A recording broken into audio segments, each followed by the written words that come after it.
Smile.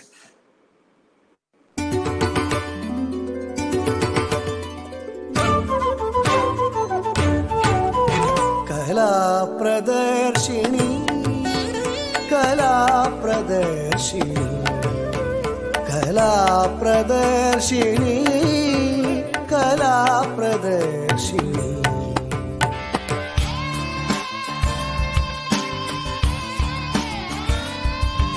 कला प्रदर्शिनी कला प्रदर्शिनी कला प्रदर्शिनी कला प्रदर्शिनी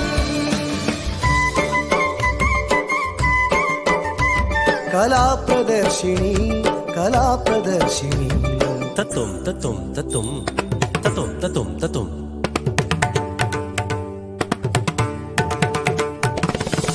कला प्रदर्शिनी.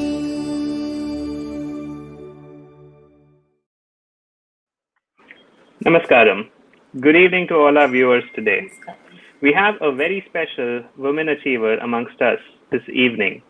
And before we move on, we first thank you for your patience for the slight delay. We were having some technical difficulties. So thank you very much for our viewers for their patience. Our special guest, Mrs. Kala Balasundaram, is a senior IT management professional who brings along 2 decades of experience. But that is not what makes her special. In India, we have over 150,000 people dying every year on the roads, and many of it is lack of first aid or immediate first responders. Someone who is determined to make a change and make an impact to the society.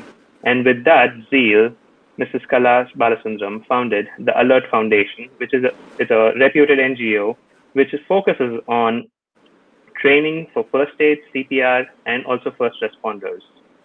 She has been recognized and honored for her social initiatives by various organizations. To name a few significant awards that she has received are the Femi Power Women Achiever Award, the International Women's Day Award, the Inspiring Change Women Achiever Award, the Service Excellence Award, the Mother Teresa Women Leadership Award, the Pavai Adarshini Award, Inspiring Indians Award, and several more. She is also a loving mother of 2, and she balances her career and philanthropic passion with her time for the family and fitness. Twice an intercorporate TT champion of the Tamil Nadu State Aquatic Master Championship podium winner in 2017 and 18, and is also an avid runner, a keen music lover, and a voracious reader. We are very happy to have us with you, ma'am, today. Welcome to our show. Thank you, Mohinder. Thank you, ma'am. Welcome, Mrs. Kala, and thank you very much for joining us. It's absolutely my pleasure and privilege. Thank you. Yeah. Basically, you are an IT management professional, but today you are running a successful NGO Alert that is domain of first aid and emergency care. How did you take up or chose this field? Okay. Yes, I've been in the IT management field for over 2 decades. I've been an IT management professional. And so actually this journey on first aid started off from the IT corridor, to be really specific. Actually, I would say that was the trigger point. If I have to go back in my lifetime and see, actually there have been I think quite a few incidents in my life that has led to this, with the final incident being the trigger point. So if I have to go back, actually when I was about 10 years old, I guess, I think I had gone with my family to Ooty, and I was there with all of my cousins. And at that point, as kids, we were all playing with this toy guns kind of thing. And it was, we were about 20-25 of us. So when we were playing with those toy guns, which is actually you play with the pellets, there's tiny pellets, they are called the air guns. It's more for playing and things like that. And it was like, Ooty, it's full of greenery and all that. So one day, like when my brother was playing with that air gun, that one of the pellet hit a bird, and it actually fell down and it died. And that actually really that I was crying the whole day. As a 10-year-old, I was crying the whole day saying, how could you do that to a bird? How did you do that? And again, it was and so that left a real, still it has left a deep scar in me. And then when I think I was about 15 or 16, I was in my school days, and I was returning from Sri Perumbudur with my mother in a car. And on the opposite side, I saw a very bad accident, and there were a lot of people gathered there, and all I could see was a little bit of blood out there and people gathered. And I was trying to tell my mother, why don't we stop the car and help them out, take them to the hospital or do something. And then my mom, with of course I think like any other typical parent or the adult, or that's the culture where we all tend to think that somebody else will take care, right? And so she was telling me, no, that's fine. The police is already there. The people are there. Somebody will take care. We can't take them in the car.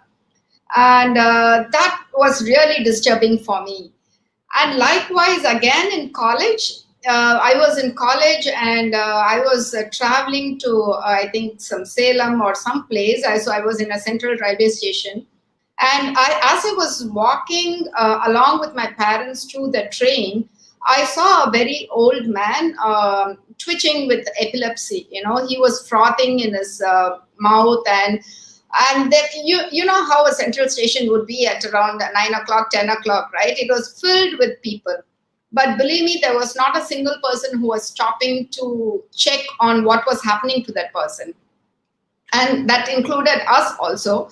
So I just moved on and boarded the train, and that's it. But then that scene actually was a very lasting impression.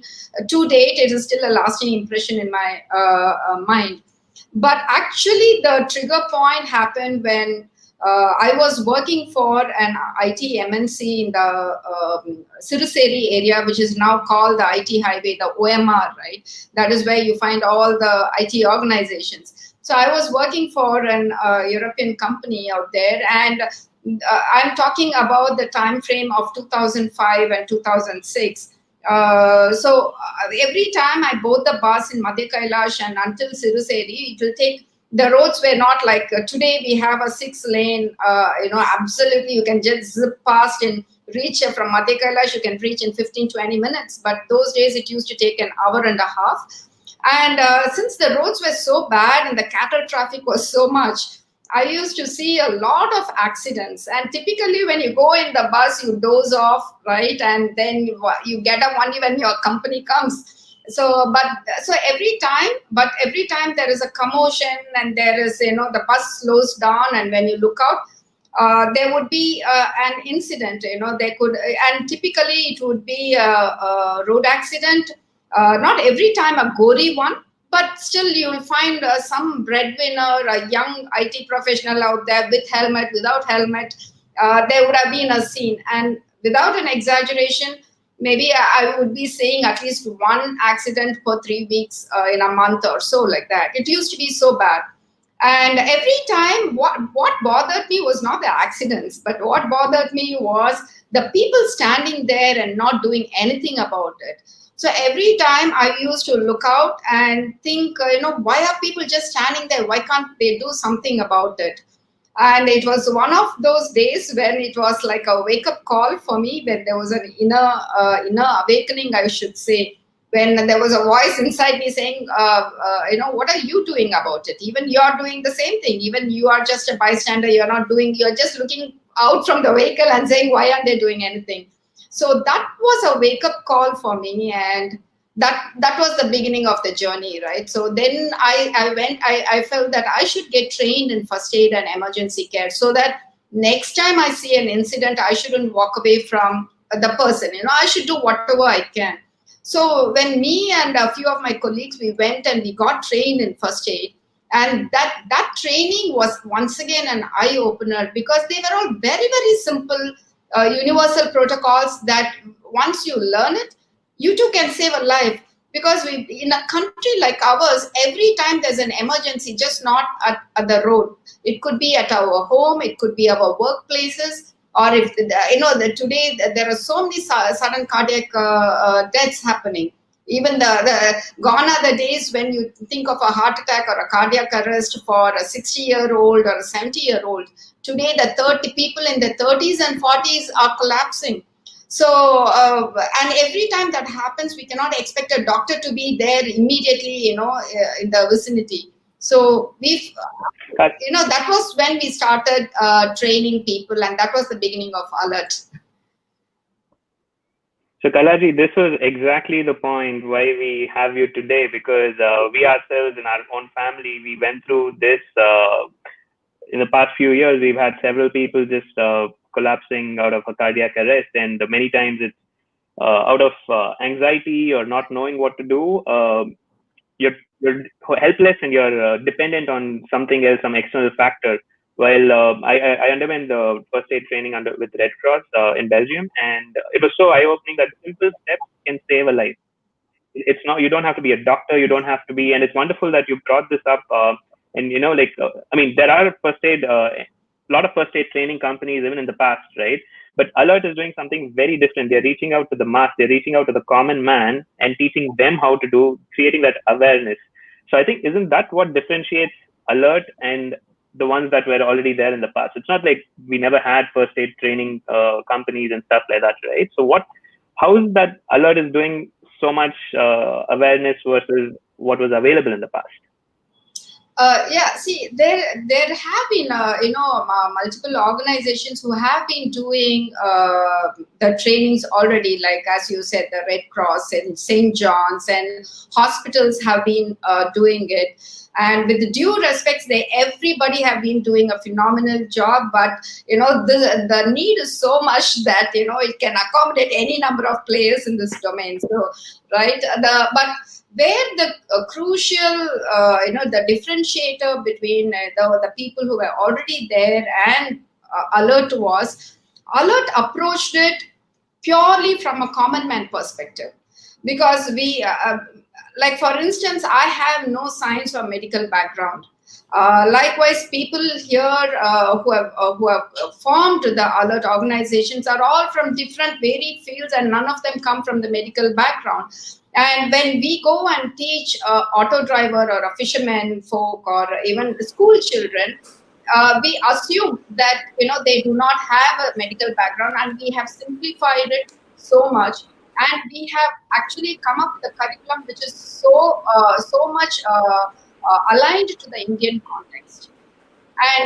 And purely over the years, we have developed a curriculum which is so, I think it has been fine-tuned so much that purely with our own personal experiences. For instance, see, I would think like other organizations come, they teach CPR, they teach the common medical emergencies and full stop, right? But where we come from is how much of our trainings a person undergoes. Like for instance, I might undergo a lot of training, certifications, etc. But actually, when I go and handle a situation in the real time, it could be a road with the heat could be there. It could be a lot of traffic. It could be a gory site.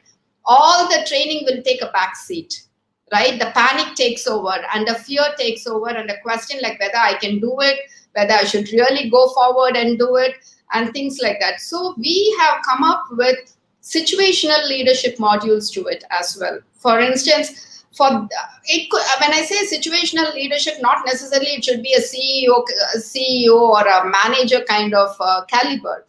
An auto driver out there, even a kid out there can become a leader for those 10-15 minutes, because it is so important to manage yourself, first of all, manage the victim, and manage the environment. So these are all certain things we have actually put together as a curriculum, and we have also sort of incorporated the rescue techniques to it. And most of the time, the stopper factor for people to go and help is not even just the skill, it's also the fear of the law, right? So people might think that, I want to help, but I do not want to go to the police station or become a witness. So we also create awareness on the Good Samaritan laws. So overall, I think the curriculum that we offer is a very, very holistic one, and that I think is the real USP of Alert's offering. That is wonderful because I mean, when you think of first aid, the ones that I've typically seen are like it's very structured, but it's like you mentioned, it has to go reach the common man, and right from the auto driver to the people working in the small shops, especially on the OMR side, you have a lot of these small shops, and even they should be aware of how to do. But one of the key questions, there's a lack of what do I say, awareness right at the school level. Right. And children are not even taught first aid. They have a first aid room, but like I don't believe that many schools, okay, they have like a once a year one big program, but how effective is something like that? Shouldn't something as simple as first aid, which is life saving, be done like a regular school curriculum? Oh, absolutely. I think that is one thing Alert is really, really putting all its focus and efforts into. This is not even a question to even think about or contemplate or we should be doing it. We should be already doing it. For instance, if you see in a UK or a US, a fifth grade child is trained on how to call in a 911. If there is an emergency, and the same thing with in Britain as well. And if you see Australia, 56% of their population they know how to do a CPR. Here, whereas in India, the preparation and the readiness levels is less than 2%. Given the fact that we are the world's largest country with sudden cardiac arrest, right? So the preparation levels has to be more, and even if not 56% given the population, we should be somewhere to be prepared for the readiness. And I feel that that will come only from starting from the grassroots level, that is from children. You have to start from the children. It has to become a part of the curriculum. There is no doubt about it, because how much ever we go and teach the adults, right, the cup is already full, as they say. We are already, we come with our fears, we come with our inhibitions already. So how much ever we go and say you can save a life, there is always a hesitation. But then children are very quick to absorb. So yes, it has to become a mandate in education. It's a great challenge and stress also. One of the students' father, Mr. Santosh, approached, and we had a workshop, summer workshop, and Right. all my students, they really benefited. They all learned, and it was such a wonderful session we had. That I should thank Alert for that. I should really, really applaud Kala Pradarshini for that, ma'am, because see, first of all, it is an absolute honor for me to be a part of your show, the Ghantasalas, because the kind of artist you are, I mean, his voice is like so divine, so soulful. There are few Tamil songs that always comes to my mind when I think of a Ghantasala, and the kind of work that you are doing in your organization, right? It's completely focused with promoting, preserving, and supporting the artists and the art forms. And the thing is, you have gone beyond that, and you're also supporting the other causes. You are ensuring that your students are also empowered and trained in such skills.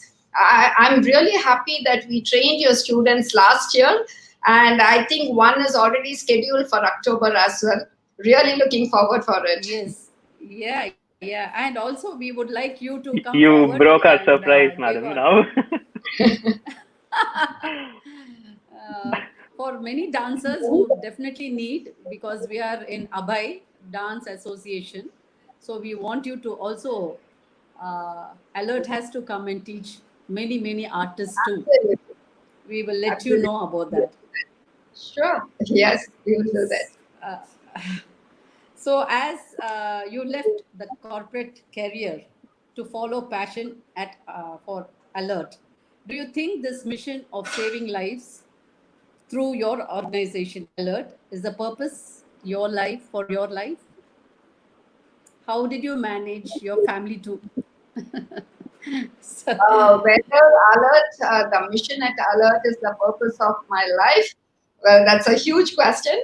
The thing is, definitely it is my passion. It's a very, very deep passion and an inner calling.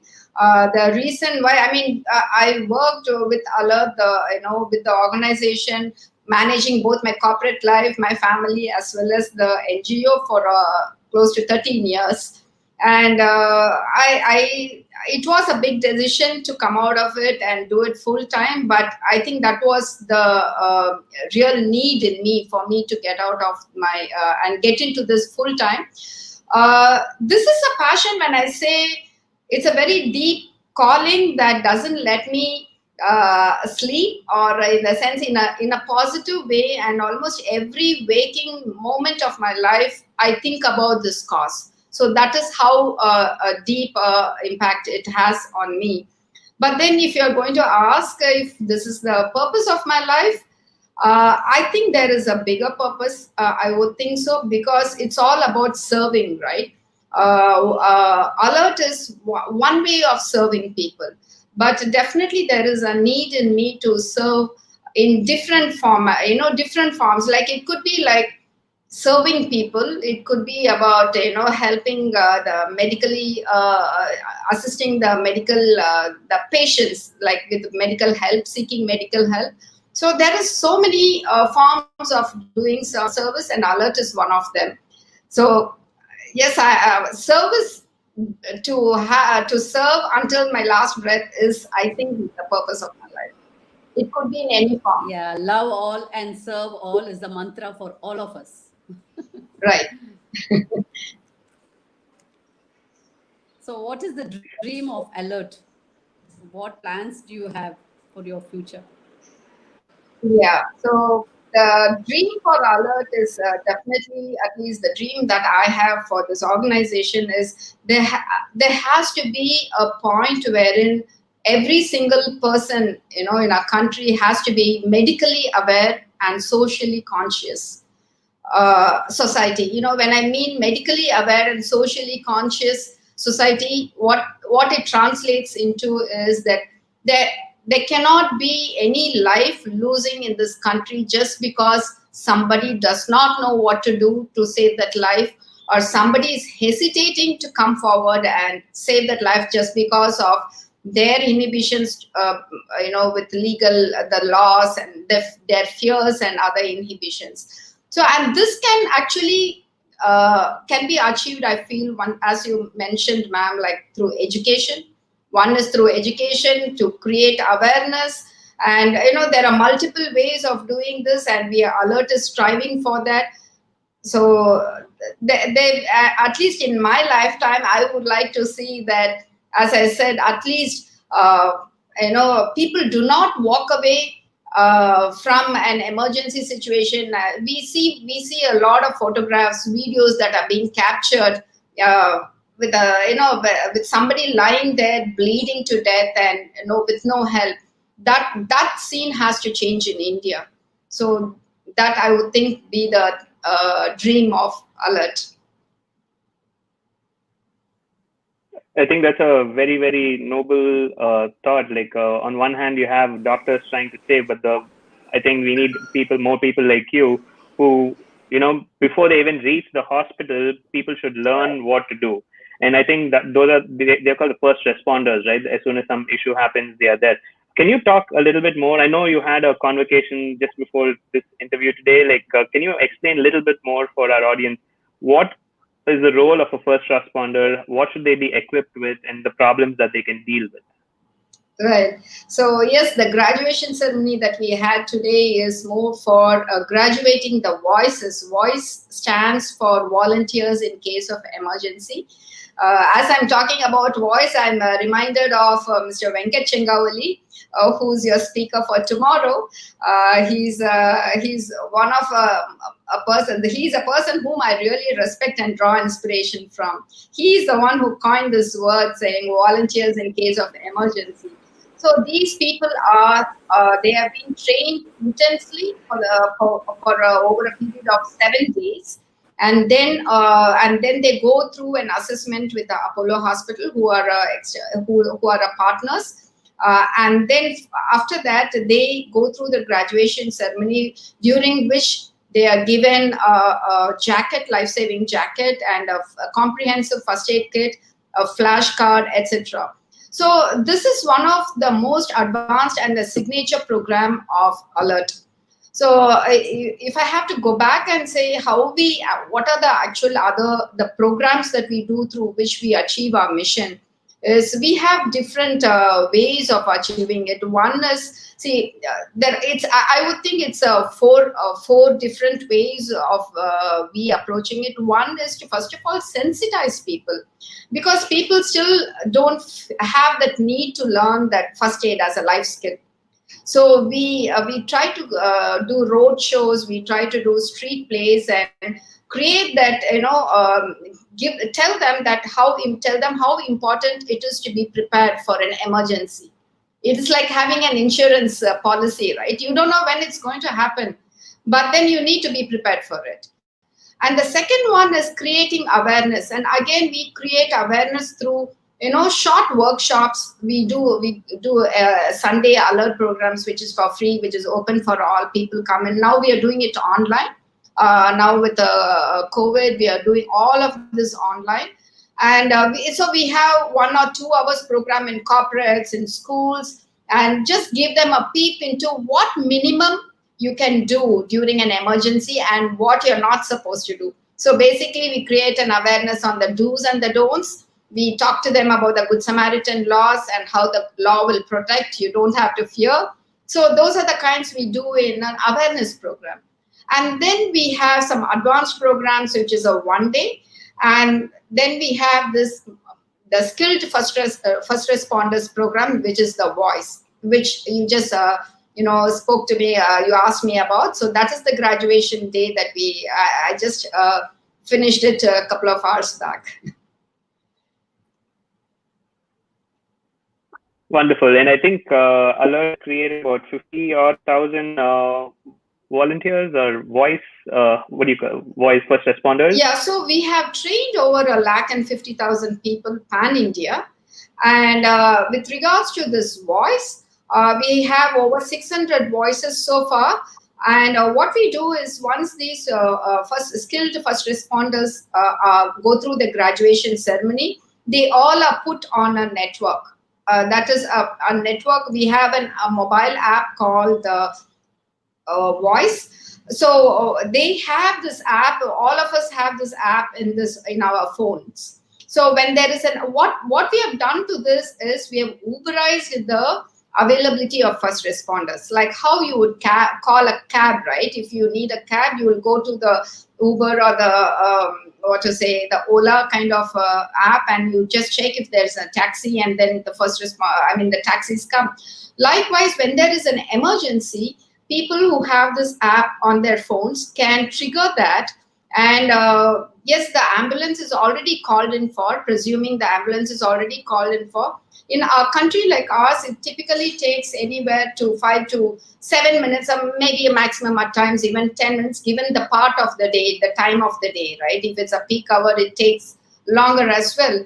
But what we do with this app is, this app triggers the notification to all the first responders who are within that vicinity, like say 1 kilometer or so. So they pick up that, we have the primary responder, secondary responder. So they rush to the spot, they wear their jacket, they have their kit with them, and they have their flashcard. So they get onto the scene and they attend to the victim until the professional help comes. So that is the idea, and that is the concept of this voice responders. So this is what we do with voice. Wow, it's amazing what you're saying. Like, I really wish I could have seen that. Do you happen to have the app? Like, could you show that to our audience? Yes. So for our audience, if you see any emergency, I think we should first download this app, and even if you're not able to go to the first aid, at least respond through that app for other people to be notified. Okay. Sorry for putting you on the spot, madam. No. See, I have this out here. This is the one. Okay, it's asking me to log in. Hang on. So how do Android users or iPhone users, what is this app called? Is it just called Alert, or is it called Oh, the alert voice, yes. Alert Voice? So Yeah. we go into the App Store and just search for Yeah, Alert you Voice, go to and we the should be app able to get. store and you can download it. It's available for both for both the iPhone users as well as the Android users. I'm sorry, Wonderful. I think everybody should have this. it's taking a while. That's fine, no problem, no problem. But I think it's a good app, and I think more people should be aware of something like this, and which is why we're having the Earth series, so that more people get to know about, life-saving things like these. Having games and like TikTok are one thing, but people should know that this is more critical than those. Yes, like while people can have a Swiggy on their phone, I think this is a very important app that it has to find a place in everybody's phones, I would think. Correct. So, what would be your message to young audience? Actually, I would think all Alert. the young audience at Alert or young audience in general. Sorry, I didn't get your question. I didn't get your question, ma'am. Like you have to provide the app. If you can provide the app during the sessions, it will be very easy for them to be connected with you. Right. Yeah. So what we do is once they go through our program, we ask them to, as a part of the program, we ask them to download it and be enrolled into it. Yeah, that's true.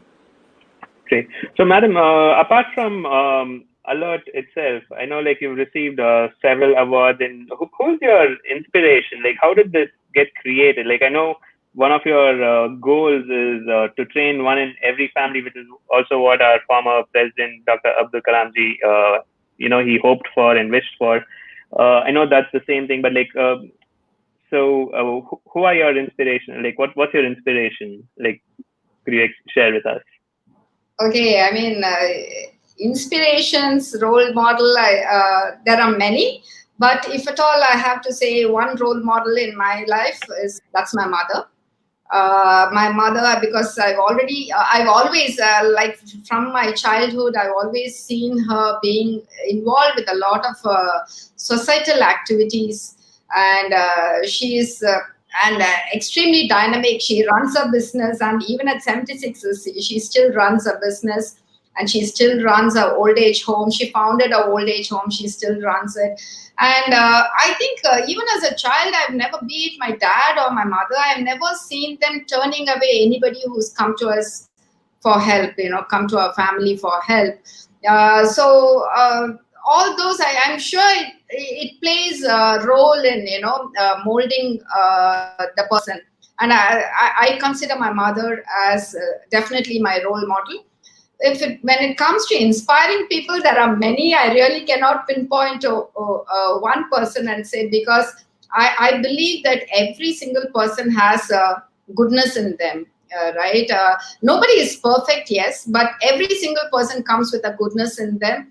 And I get really inspired looking at the youngster, the alert volunteers, because taking to societal activities when you're say past your mid age, that's okay, but then to see the 20 years, the people in their 20s and the 30s taking up to social causes, I'm just not talking about alert. Today's youngsters are so socially motivated.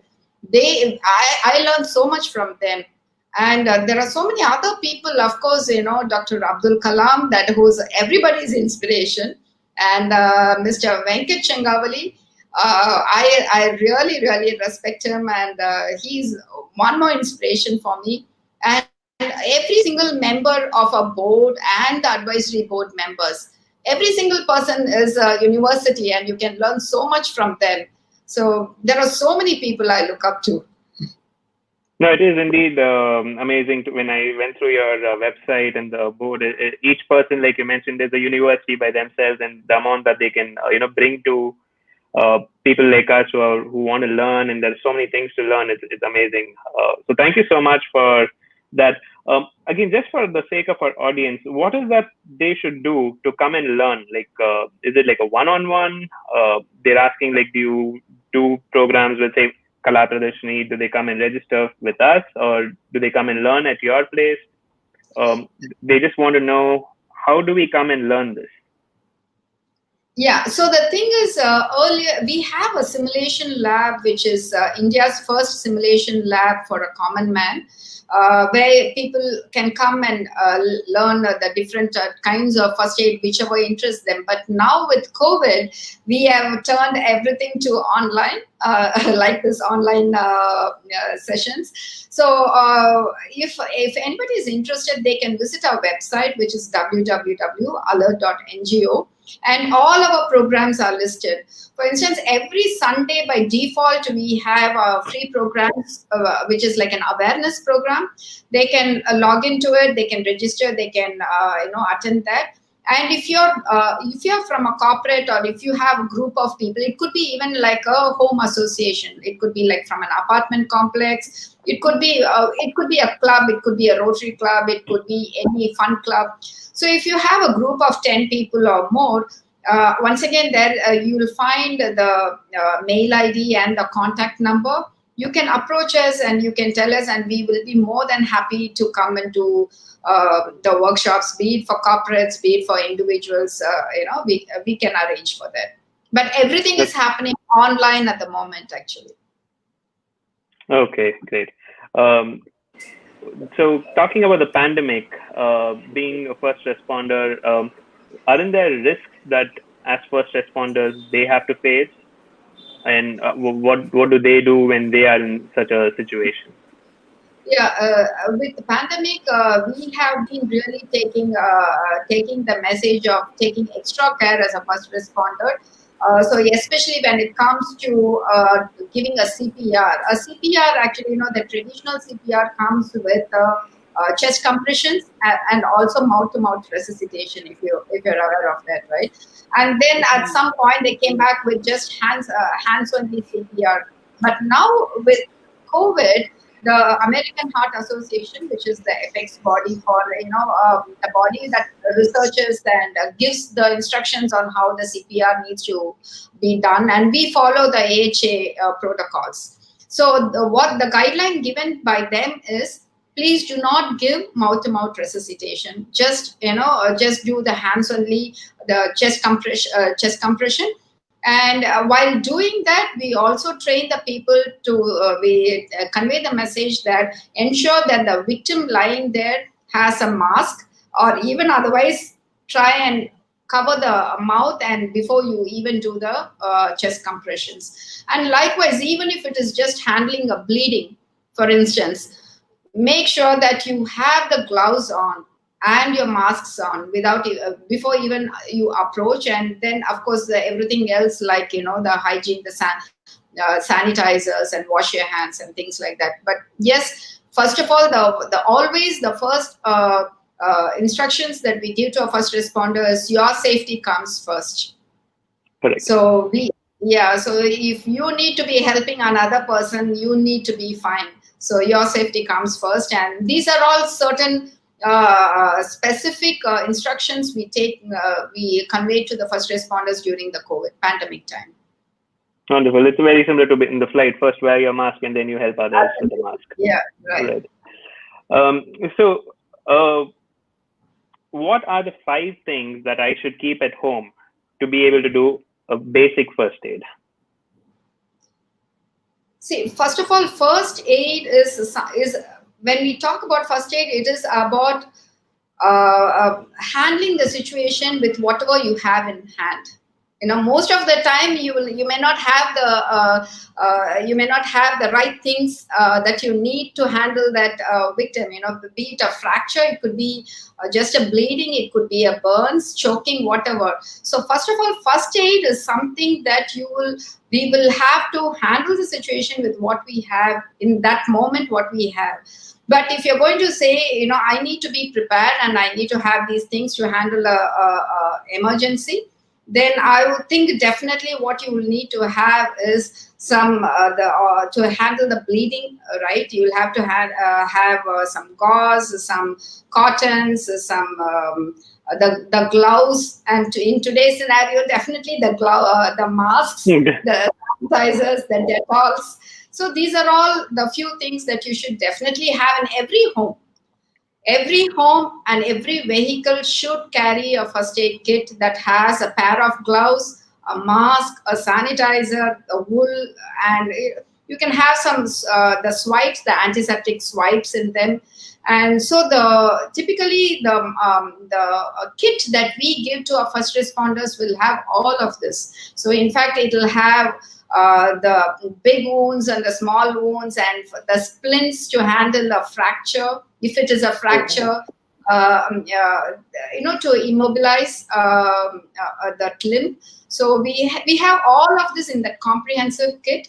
But if you are looking for just any fire, I would think it is definitely the basic minimum of having some cotton and gauze and Dettols and things at home. And I think you brought up the point beautifully, and that's what I think we need to emphasize here. It is not about what you need to buy. It is about doing the first aid with what is available at that point where the incident has occurred. I think that is why that itself will become a major stopper in our mind, because I don't have this, I cannot do it. So it's about managing with what you do. Yeah, and that's the point I want to drive for our audience here, that like it's not about what you need to go buy to do first aid. It's about knowing how to do the first aid with what's available at home. I think you very beautifully brought that out. The other thing is many times people complicate things themselves. And I think one of the things that you do very well through Alar and through what we saw at Kala Pradarshini, a very complex issue, you still simplify it in a common man way. To say that like even children, I think we had children who were like probably 8 years and above, who attended this seminar. And in fact, they had the mannequins for the CPR and those things as well.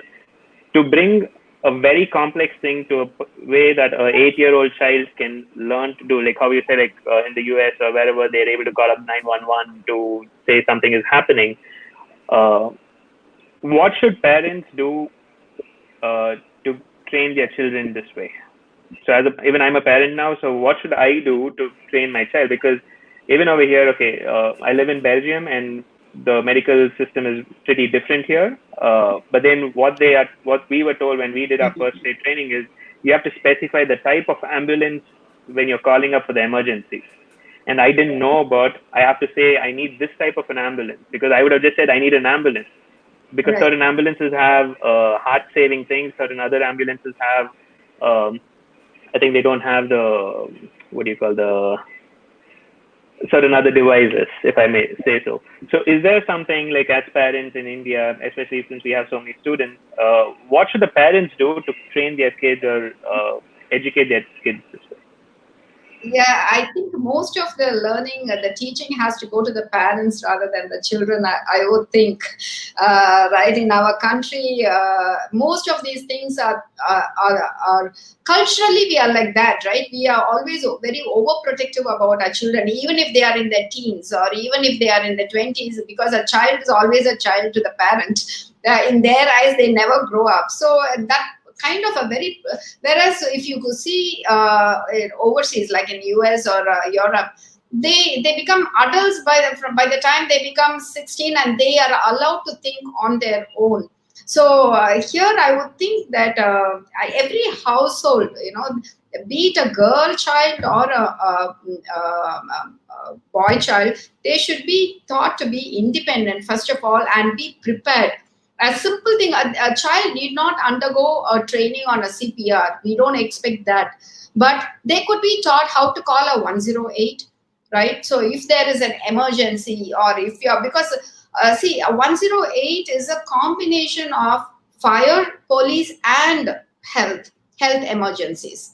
So it is a combination of one. It could be like even you see a fire somewhere, you don't have to wait for a child need not feel helpless on what needs to be done. So a simple thing like they prepare the child even if when they are a 4-year-old or a 5-year-old, because today every child operates the phone or the iPad much better than the adults. So they should be taught on how to call a 108 and what needs to be spoken. And like as you rightly said, Mohinder, like in our country, even adults do not know what is to be told when they call a 108. So that is, once again, we teach that in our programs. We ask the responders to make informed calls to when you call the 108. You need to tell them it is it's a multiple casualty case, or if it is like, meaning if it's like, could be there 2 or 3 people who are victims, or if it's a heart attack, or if it's a pregnancy case, so that when they send the ambulance, they send the ambulance accordingly, rather than coming there to find out that it's it could have, maybe they needed an AED, at that point, so they didn't have it. So it's very, very important that the children are educated from even within the family, as they are 4 years old or 5 years old, a simple thing like call 108.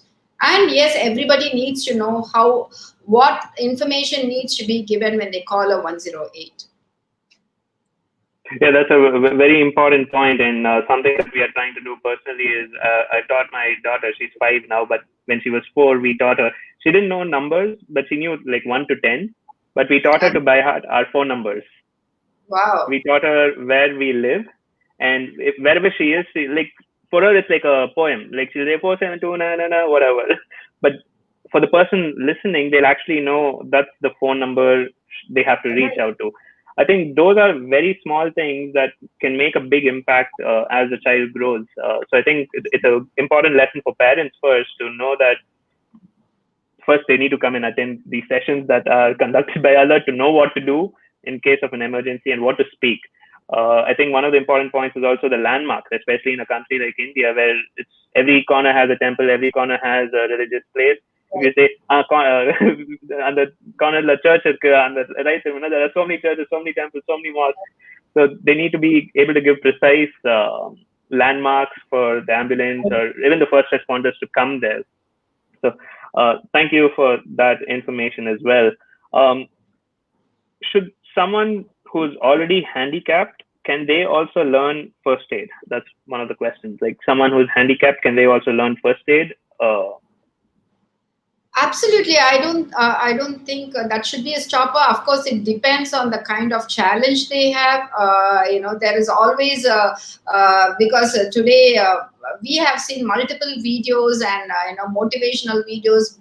People who are physically challenged, they do things which even we don't do. They do skydiving to swimming to everything. So there is always there's an alternate way of doing things. And in fact, what we do is we have even trained in the Spastic Society of India, and it is in fact it is a constant research for us. And one of the dream or the aspirations I have is how we can come up with a curriculum for people who are blind. People who are blind, how can they train? How can they give first aid to people? So this is a constant R&D that we are doing. But then, to answer to your question, there is definitely the answer is yes. And I would think it would be a very personalized, customized training program for them. I don't think we can go and offer the same training that we are giving to the general mass to them. It would have to be a very customized program for them, but it can be done, yes. No, that's wonderful to know. I think there are a lot of people we're getting a lot of comments now appreciating your passion and commitment to the cause. They're saying we are willing to be a part of the noble cause. They're saying you're very inspiring. I'm just reading through the comments that we're getting as people are looking at your interview. Great initiative by Alert, which is a need of the hour. And thanks to KP to organize this. Nice, useful first aid information. Wonderful. So we're getting a lot of positive comments for all the activities that you've done so far. So thank you so much for that. One of the other questions that we are still getting is, and most of them from the audience is, when there is someone with a cardiac, what are the first things that they should do? Yeah. So Yeah, the cardiac arrest happens immediately, right? I mean, in the sense when you have a heart attack, there is a difference between a heart attack and a cardiac arrest. Heart attack, you will have symptoms, and we all know about the symptoms. Most of the time, there is a very crunching pain in the left arm, and there is in the left side of the heart, and there's a profuse sweating, and you will find all of these. The person who's having a heart attack, they will know that they are having the symptoms, or the people who are there most of the times they might know that the person is undergoing this heart attack, and they can attend to that. When you have a cardiac arrest, the heart just it stops all of a sudden, and most of the time that the situation will warrant that you jump into the CPR right away. You call for ambulance and you jump into the CPR right away, and that is the thing that you can do for cardiac arrest.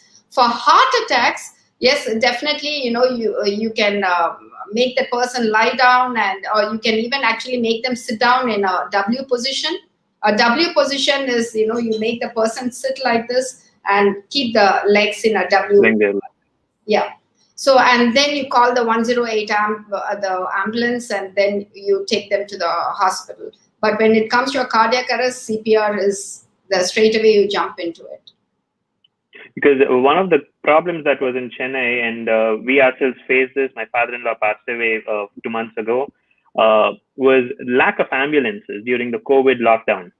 And the ambulances were stuck, so we had to, there was a lot of anxiety. We are not living in the same country, and a lot of anxiety. So in such situations, I think we can't wait for an ambulance, right? Because many times, like lack of ambulances and stuff, especially in these times. So what is there something that people can do if there's a lack of ambulance? Can they put them in?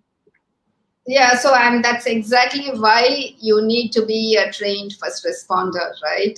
That's exactly why you need to be a trained first responder, because we are in very, very different times where the help comes in delayed, or there is no help, or people hesitate to even render help. So you want to be safe, you want your loved ones, and you want your friends and everybody to be safe, and for yourself, you really need to go through this training. And in fact, this is the message we have now all the more very vehemently and very aggressively we are taking it forward, because it is the critical need of the hour, as just one of the participants spoke. It is the need of the hour. And see, when for example, when we all have aging parents, aging in-laws, small children, who are toddlers or young children at home. So what happens when you see your your father-in-law or mother-in-law or grandparent or parent collapsing, fainted, and you don't know whether that person is fainted, you don't know whether they had a cardiac arrest, heart attack, or what is it, you don't know. So and the only thing we all know to do is to panic at that moment. The minute you find that somebody is collapsed, or even if you're trained, at times you can really go blank in panic, because it's a loved one. And that's why we always say in our training that learn this for your loved ones, not for some stranger on the road. Because I'm telling you this from my own experience, because I breathe this mission of saving lives day in and day out. My father had, because he's no more now, but he had a stroke. This was about 14 years back, the initial days of having started this organization, Alert. And I was talking about, just before I hit the sack, I was talking about ambulance numbers and what needs to go into the handbook and things like that. And around 9:45 or so, when I just switched off my lights and I was about to sleep, my mom called up, and she said, and she stays in Chennai. She stays in Nongambakam. I stay in Adyar, and my sister stays in Arvapet. So all she did was she called up and she said, "Something's wrong with your dad. I called the ambulance," and she just kept the phone. And my mind just went blank, and I tried to, at that point in time, we didn't have 108 Today we have wonderful service, with 108. At that time it was 100, 1066 with Apollo, or 102.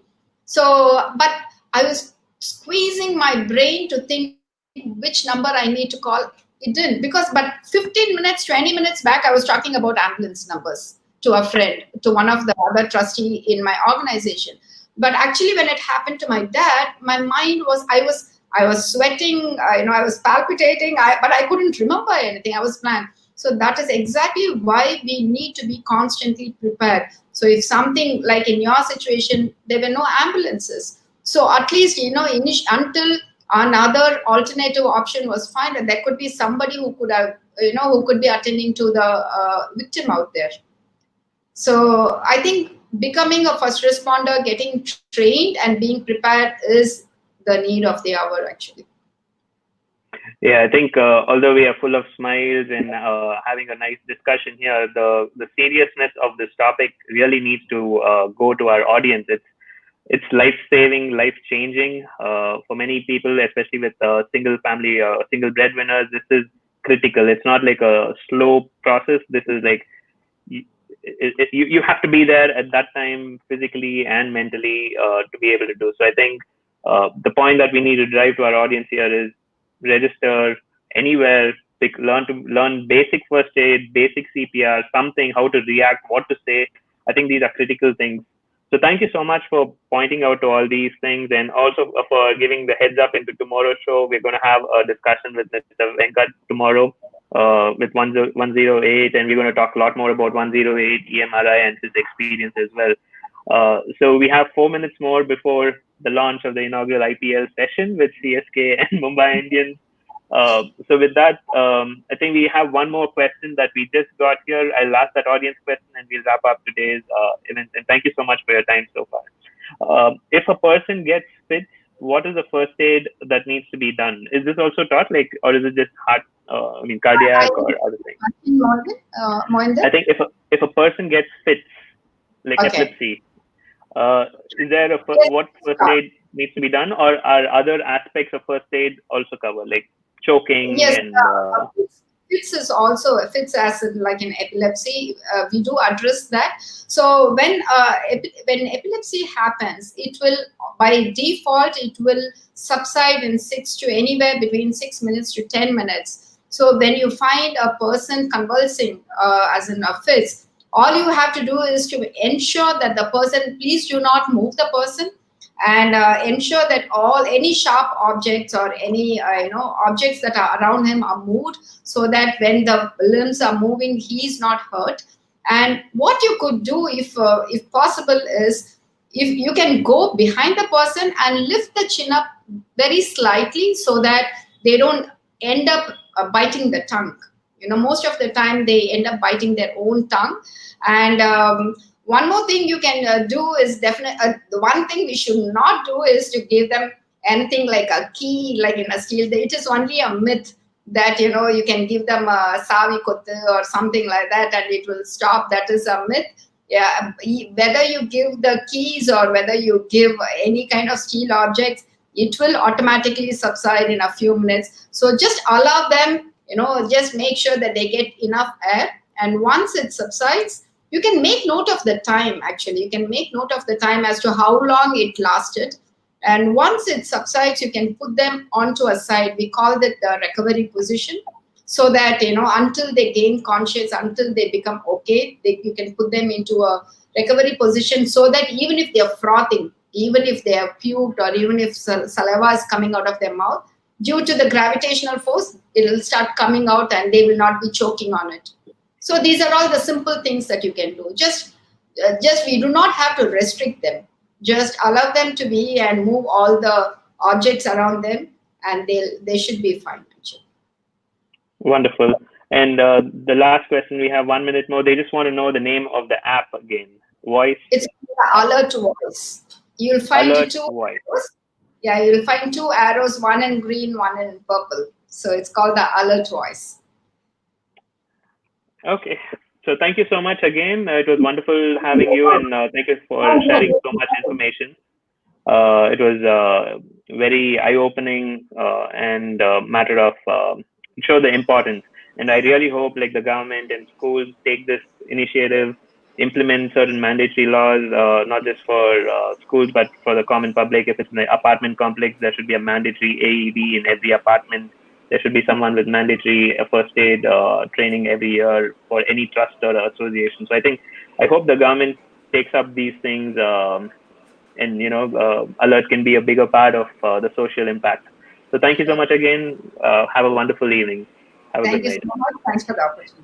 Thank you. And for the Thank you audience, very tomorrow much. we have Thank you so Mr. much. Venkat Changavali, and he's going to be talking more about 108 ambulances and a lot more interesting information. So thank you, and hope you all enjoy the game CSK versus Mumbai Indians.